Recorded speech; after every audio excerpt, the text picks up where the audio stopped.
Kalau ditanya siapa sebenarnya lebih capek, antara laki-laki atau perempuan, jujur aja, yang paling capek itu justru laki-laki.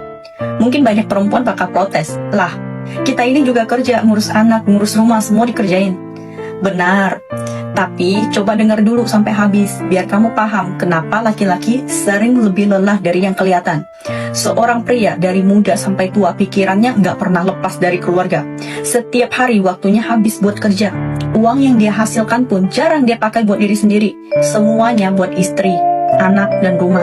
Yang tersisa cuma kerutan di wajah dan tubuh yang makin lama makin lelah. Kenapa banyak yang bilang pernikahan itu kayak kuburan kehidupan? Karena bagi laki-laki, gimana pun dia tetap salah di mata orang. Kalau wajahnya terlalu ganteng, dibilang genit. Kalau kurang menarik, dianggap nggak laku. Kalau gajinya pas-pasan, dibilang nggak becus. Kalau gajinya besar, malah dicurigai punya mainan lain di luar rumah. Akhirnya dia bingung, hidup ini harus dijalani seperti apa. Waktu muda, dia berjuang buat istri dan anak. Udah tua, masih harus mikirin masa depan anak-anaknya. Kayak hidupnya cuma buat orang lain, bukan buat dirinya sendiri. Coba lihat kenyataan. Kalau keluarga hidupnya susah, yang disalahin siapa? Bukan istrinya, tapi suaminya. Kurang usaha, nggak punya kemampuan, nggak tanggung jawab. Padahal dia mungkin udah jungkir balik tiap hari. Kalau seorang wanita ninggalin suaminya yang miskin, orang bakal bilang itu wajar.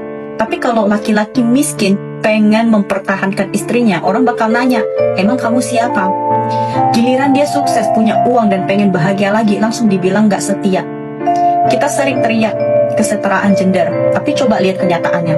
Laki-laki dituntut buat jadi anak yang berbakti, suami yang bisa menafkahi, ayah yang bisa jadi panutan, dan pekerja yang gak boleh salah langkah sedikit pun. Karena sekali jatuh, yang ikut jatuh bukan cuma dia, tapi seluruh keluarganya. Beda sama perempuan.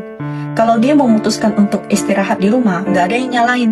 Tapi kalau pria kehilangan pekerjaan, semua mata langsung menghakimi. Makanya banyak pria sekarang pulang kerja bukan langsung ke rumah, mereka duduk dulu di kendaraan, merokok, diam. Karena cuma di situ dia bisa jadi dirinya sendiri, tanpa harus jadi ayah, suami, atau anak. Begitu pintu rumah dibuka, dia langsung kembali jadi sosok yang semua orang bergantung padanya. Tapi nggak ada satupun tempat buat dia bersandar.